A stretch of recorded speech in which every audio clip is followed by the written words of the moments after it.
மற்ற நடிகர்களை போய் கேளுங்க. நான் வந்து இதுக்கெல்லாம் சென்சார் போர்டுக்கு என்னைக்குமே நான் குரல் கொடுத்தது கிடையாது. அடங்காத படத்துக்கு இருக்கிற எல்லா நடிகர்களையும் கொஞ்சம் ரிலீஸ் பண்ண சொல்லி குரல் கொடுக்க சொல்லுங்க. அந்த தயாரிப்பாளர் கிட்டத்தட்ட 10 கோடி ரூபாய் செலவழிச்சிருக்காரு. அந்த படம் 4 வருஷமா கடப்புல தானே கிடக்கு, இன்னைக்கு ரிலீஸ் ஆகலையே. அப்ப யாராச்சும் குரல் கொடுங்களேன், ஏன் குரல் கொடுக்க மாட்டேங்கிறீங்க? விஷயம் தெரிஞ்சனால சொல்றேன். பராசக்தி படத்தில் வந்து அவங்க வந்து கட்சி கொடுத்து அதை வந்து மியூட் பண்ணணும்னு சொல்லி அதுக்கப்புறம் அது ஆர்சி அதுவும் ரிவைசிங் கமிட்டி தான் போயிருக்கு. அதான் சொல்லிட்டு டூடு படத்துல தான் சொல்லிட்டு நான் மட்டும் கேட்கல, கூட இருக்க டிராவல் ஒரு கேரக்டர் வந்து அந்த பொண்ணை பார்த்து கேட்குது, நீ சோறுதான் தின்றியா வேற எதுவும் தின்றியா கேட்டிருப்பாங்க. சர்டிபிகேட் கொடுக்க உயர்நீதிமன்ற தீர்ப்பே வழங்கினாலும் மேல்முறையீடு போயிருக்காங்க. யாருக்கு சர்டிபிகேட்? ஜனநாயகன் படத்துக்கு சர்டிபிகேட் கொடுக்க உயர்நீதிமன்றம் தீர்ப்பு வழங்கிச்சு, இருந்தாலும் மேல்முறையீடு போறாங்க. ஒரு அரசியல் தலைவரா இருப்பதனால தொடர்ந்து அவருக்கு நெருக்கடி கொடுக்கப்படுவதா ஒரு குற்றச்சாட்டு. நீங்களா நினைச்சுக்கிறது அப்படி? அவங்க வேலையை பார்த்துட்டாங்க. சென்சார் போர்டு இப்பதான் ஒரு படத்தை நிறுத்துறாங்களா? எவ்வளவு படத்தை நிறுத்திருக்காங்க. ஆர்சி அப்படி தொடர்ச்சியா தக்லைஃபுக்கு பாத்தீங்களா? தக்லைஃபு நடந்துச்சுல்ல. அதுக்கு முன்னாடி அவர் நடிச்ச படத்துக்கே வந்து ஜெயலலிதா அம்மா பார்க்க போனார்ல, கை கட்டி நின்னாரு ரோட்ல. அப்போ வந்து அதுக்கு தான் போய் நின்றுட்டு இருந்தாரு. அப்போ இதெல்லாம் நடக்கிறது வந்து it's not political. Everything you take it as political. ஏன்னா இது வந்து எல்லாமே பொலிட்டிக்கலா தான் நடக்குதுன்னு என்ற எண்ணத்தை முதல்ல மாத்திக்கணும். Censor board should interfere with anybody. அந்த படத்துல வந்து கட்சி கொடுக்குறாங்கன்னா அது ஏதோ சரியா இல்லைன்னு அவங்க நினைக்கிறாங்க. It's free thing. People are from the industry our representation போய் உட்கார்றாங்க. அந்த அரசியல்வாதி போய் மேலே உட்காரல. There are few members from the industry throughout the country அவங்க உட்கார்றாங்க. அவங்க பார்த்து அவங்க வந்து சொல்றாங்க. அதுக்காக அந்த படம் ரிலீஸ் ஆகணுன்ற ஆசை எல்லாருக்கும் இருக்கும், எனக்கும் இருக்கு. ஒரு படம் எடுக்கிறது வந்து ரொம்ப கஷ்டம், அது ரிலீஸ் ஆகணும். ஆனா அது வந்து சட்டத்துக்கு உட்பட்டு தான் இருக்கணும் எல்லாம். அதனால எல்லாத்தையுமே இது வரலன்னா அது காரணம் வந்து அரசுன்னு சொல்றதோ இதெல்லாம் I don't think it is right way to approach. எதிர்க்கட்சியோட குற்றச்சாட்டு என்னன்னா தணிக்கைத்துறை, அமலாக்கத்துறை இது எல்லாத்தையும் வந்து அரசியல். அது எதிர்க்கட்சி தான் நீங்களே சொல்லிட்டீங்களா? அவங்களுக்கு வந்து வேற எதுவும் இல்ல, வேலை இல்லை அவங்களுக்கு. எதை அரசியலாக்கணும், எதை மக்கள்கிட்ட கொண்டு போகணும், மக்களுக்கு வந்து என்ன இருக்கு, உண்ண உணவு, உடுக்க உடை, இருக்க இடம், வேலை வாய்ப்பு எவ்வளவு இருக்கு, பேசிட்டே இருக்கலாம். இதெல்லாம் வந்து அவங்க கான்சன்ட்ரேட் பண்ணலாம். லெட் தான் டாக் அபவுட் நம்ம நாடு ஒரு ஜனநாயக நாடு. இந்த ஜனநாயக சினிமாத்தை பத்தி பேசுறது தான் மக்களுக்கு முக்கியமா உங்களுக்கு எல்லாம் தெரியுது. ஆமா, அவங்க கூட்டணியில் இருக்கும்போது அவங்களுக்கு அது வந்து சொல்லி ஆகணும், கட்டாயம் அவங்களுக்கு.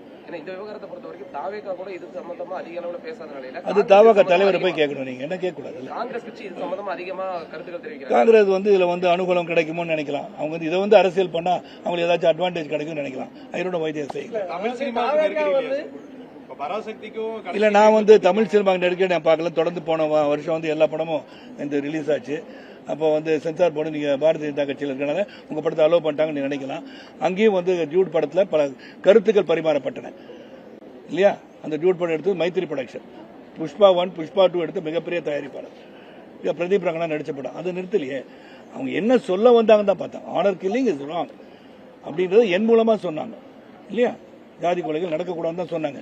நல்ல கருத்தை சொல்லியிருக்காங்க. சோ எதை சென்சார் பார்க்கறாங்க, எது மக்களுக்கு தீங்கு விளைவிக்கும் நினைக்கிறார்களோ, எதை புகுத்த நினைக்கிறீர்களோ என்று சொல்லும் போது சென்சார் இஸ் வெரி ஓப்பனா பாக்குறாங்க. நீ செல்வமணி எடுத்த படம் இன்னும் அங்கதானே இருக்கு. நான் நடிச்ச அடங்காத படமே வரலையே இன்னும். It is still there. 120 cuts have been given. அதுக்கு ஏன் குரல் கொடுக்கல மற்றவங்க? அதுக்கு ஏதோ அரசியல் சதியா? அப்ப இருந்து கிட்டத்தட்ட 4 வருஷமா அந்த படம் அவங்க கிடப்பில தான் இருக்கு. அதுல சில கருத்துக்கள் அந்த இயக்குனர் சொன்னது ஏற்புடையது அல்ல, சமூகத்துக்கு ஏற்புடையது அல்ல என்று அவங்க முடிவு செய்திருக்கிறார்கள். ஆக அந்த படம் ரிலீஸே ஆகல. நல்ல படம் தான், நானும் ஜிவி நடிச்சிருக்கோம், வரல. அந்த கருத்துக்கள் ஏற்றுக்கொள்ளப்படவில்லை, சமூகத்துக்கு சரியா இருக்காதுன்னு நினைக்கிறாங்க. இந்த படத்துல என்ன இருக்குன்னு எனக்கு தெரியாது. ஆனா இதை வந்து ஒரு செய்தியாக மக்களிடம் கொண்டு போய் சேர்க்க நினைப்பது அங்கிருந்து இங்கு வந்த எனக்கு வேதனையாக இருக்கிறது. இல்ல, அதான் சொல்லிட்டேன். டூடு படத்துல தான் சொல்லிட்டேன்.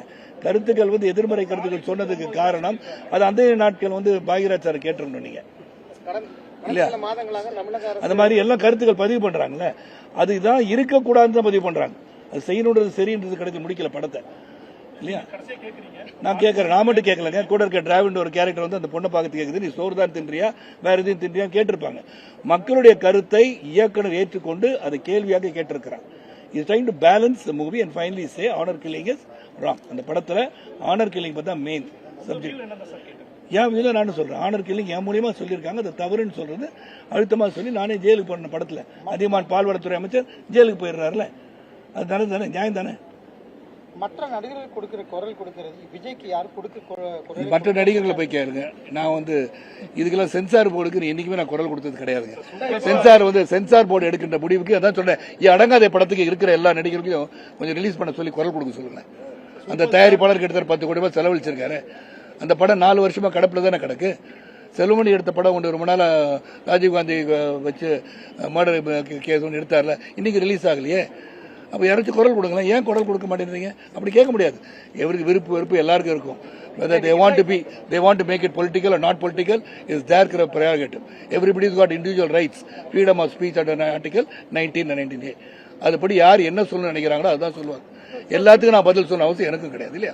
இப்போ இந்த பராசக்தி படம் வந்து இந்திக்கு எதிரான படமா வந்திருக்குது. அதுக்கு வந்து சென்சார் போர்டு அனுமதி கொடுத்திருக்காங்க. ஆனா ஜனநாயகத்தை வந்து சென்சார் போர்டு அனுமதி கொடுக்காத வந்து பிஜேபி கூட்டணி விஷயம் தெரிஞ்சனால சொல்றேன். பராசக்தி படத்தில் வந்து அவங்க வந்து கட்ஸ் கொடுத்து அதை வந்து மியூட் பண்ணணும்னு சொல்லி அதுக்கப்புறம் அது அதுவும் ரிவைசிங் கமிட்டி தான் போயிருக்கு. ரிவைசிங் கமிட்டி போன பிறகு தான் US 60 சர்டிபிகேட் கொடுத்ததா கேள்விப்பட்டேன். So revising committee போகாம அது வெளியிடல. There has been some objection, and the objection has been clarified, and whatever has been told to remove and whatever has been told to mute, they have done it and they are going for certificate. நான் வந்து படங்களை பார்த்த பிறகு நான் சொல்றேன் எது நல்லா இல்ல, எந்த படம் நல்லா இருக்குன்னு பாப்பேன். தமிழகத்தில் விஜய் அசைக்க முடியாத ஒரு மிகப்பெரிய ஒரு அரசியல் சக்தியா உருவாயிட்டு இருக்காரு அப்படின்ற ஒரு கருத்து சொல்லிட்டு இருக்காங்க. அந்த கருத்து அது வந்து அரசியல் வந்து தேர்தல் வந்து நின்ன பிறகு சொல்ல வேண்டிய கருத்தை நீங்க முதல்ல சொல்றீங்க. இட் இஸ் கால் இவங்க லாயரா இருந்திருக்காங்க, லாயர் தான் அவங்க. It's like leading witness. அது இந்த மாதிரி இருக்குன்னு சொல்றாங்க, நீங்க என்ன நினைக்கிறீங்க கேட்க கூடாது. இருக்கான்னு வந்து பாப்போம். நன்றி ஐயா.